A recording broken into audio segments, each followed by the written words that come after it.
For the last 2 years, the Hells Angels have been under siege from a coalition of upstart gangs led by the Blood Family Mafia and its enigmatic boss, Dave Turmel, who masterminded a Quebec-wide rebellion that caught the Angels completely by surprise, leading to the club's most precarious moment and the biggest threat to its existence on the top of the food chain since the Quebec Biker War.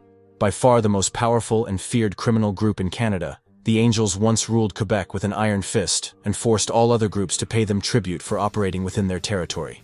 Not paying meant certain death, and so when the BFM refused to play by the Angels' rules, Turmel knew that meant war, and so he went on the offensive with shock and awe tactics inspired by the brutal Mexican cartels.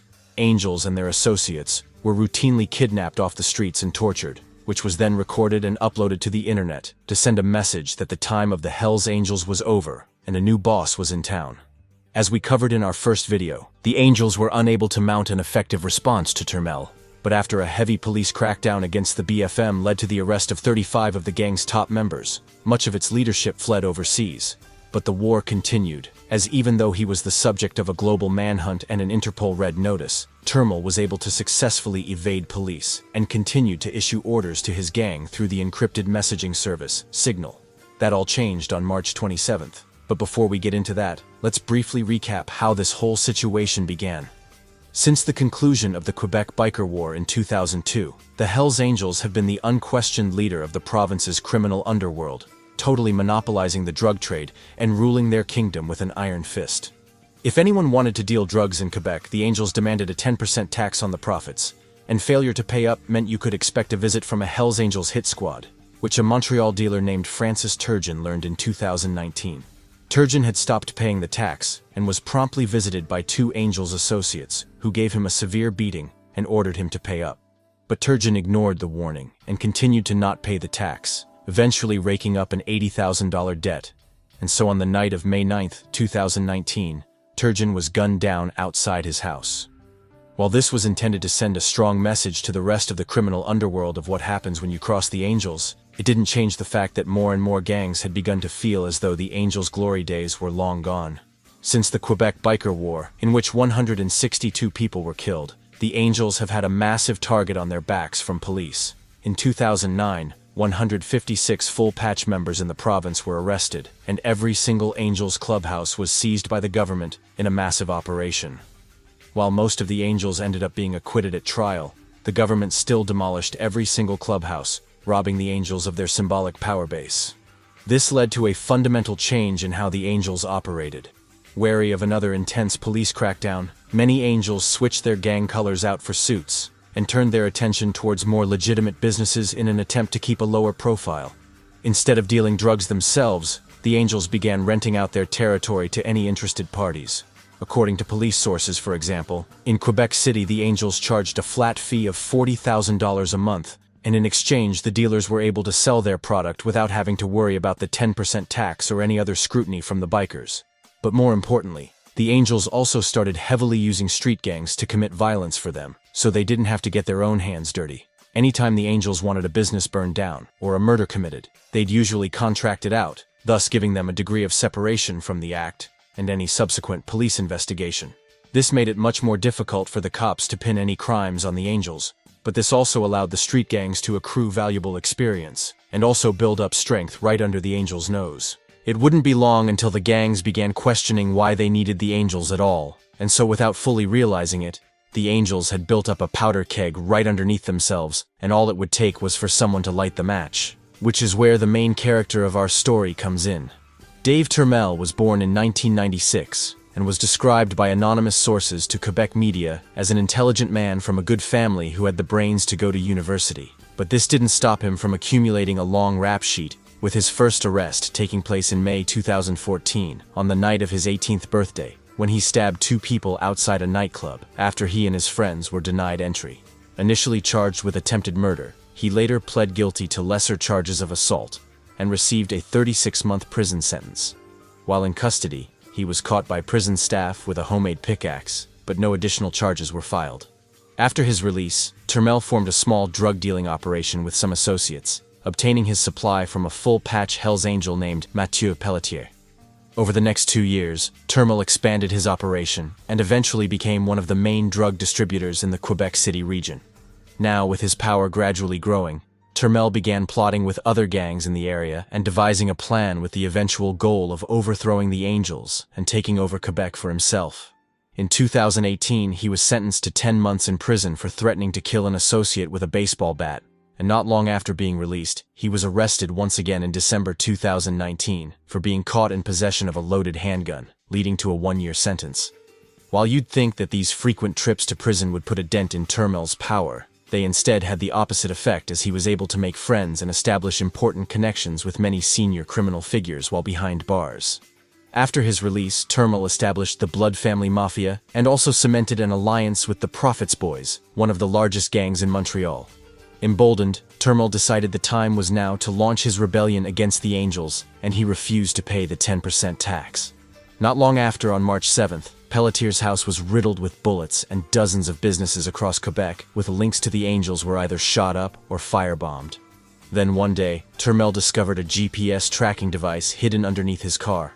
Suspecting the Angels, he packed up and fled to Europe, where he continued to lead his gang by issuing orders through Signal. In response to the attacks, the Angels' next move was shocking, as instead of seeking revenge and escalating the war, they chose to send a peace delegation to negotiate with Turmel in Europe.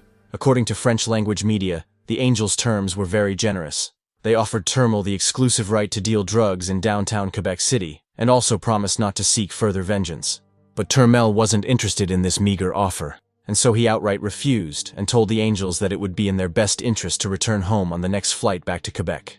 The first reported casualty of the war came on November 27th, when Michel Guérin, an infamous Angels drug trafficker, and the man responsible for collecting the 10% tax in Quebec City, was found dead outside his home. Not long after, the BFM hijacked an Angels cocaine shipment worth over $3 million.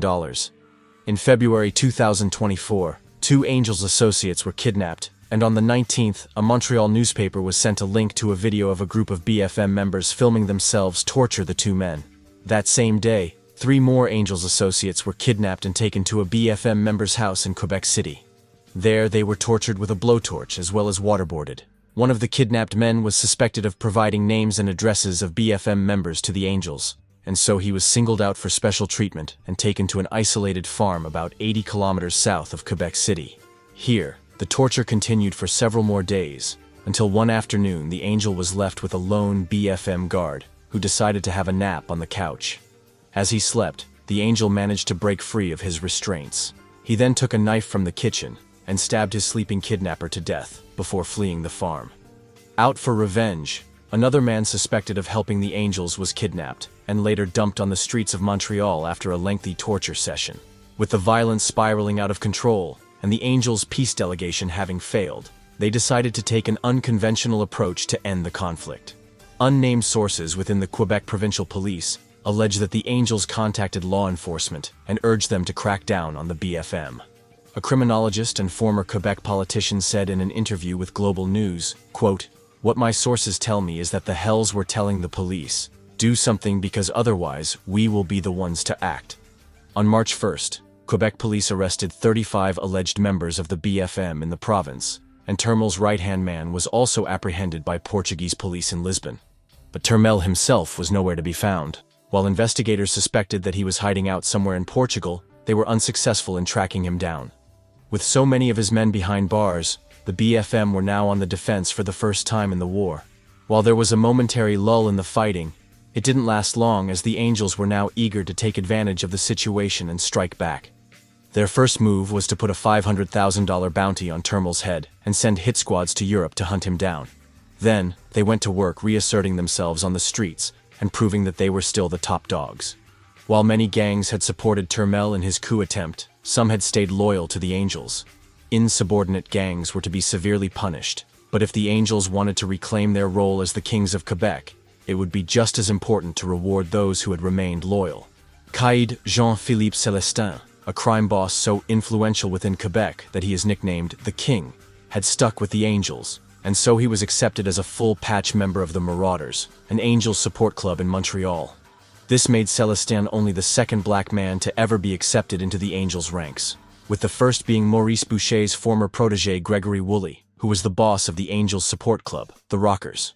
Célestin had been Woolley's right-hand man, and assumed control of his operations after Woolley's murder in 2023. With that taken care of, the Angels then set their sights on reclaiming the ground they had lost. BFM members in prison who had been arrested during the police crackdown were beaten and tortured. The Angels also set up several of what the police nicknamed baseball teams, basically groups of heavily armed Angels associates who were ordered to make examples of any independent dealers who had foregone the 10% tax. One of the baseball team's main targets was the Saguenay region, where full-patch Angel Bernard Plourde was supposed to have a monopoly on the drug trade. But during Turmel's rebellion, one of Plourde's main dealers, Al Boivin, took advantage of the situation and led his own revolt against the Angels, with the intent of kicking them out of the area altogether. The baseball teams came down hard on Saguenay, with police reporting that they've seen a surge of shootings and bombings in the area. In December, Boivin was named the second most wanted person in all of Canada, right behind Turmel himself, who by this point had a $500,000 bounty from the Angels and a $250,000 bounty from the police. For 610 days, Turmel managed to evade all of his pursuers. But his luck finally ran out on March 27, 2025. As that wasn't even a week ago, the full details of what occurred have yet to be released. But from what we do know, Turmel's downfall was primarily because one of his own men flipped and became a police informant, apparently with the sole motivation of collecting the $250,000 reward.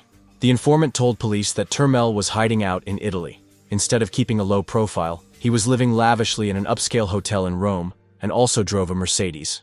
On March 27th, police busted into Turmel's room a little after midnight, taking him by surprise. After being apprehended, he gave the police a fake ID, with his name listed as Sébastien Dumas, which obviously didn't fool them, and he was taken into custody.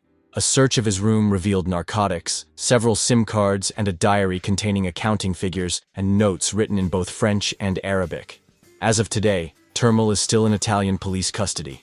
Canadian authorities have requested his extradition, which could take several weeks or even months. Whether Turmel's arrest has any effect on the ongoing gang war remains to be seen. And that was the video. Thanks, and I'll see you next time.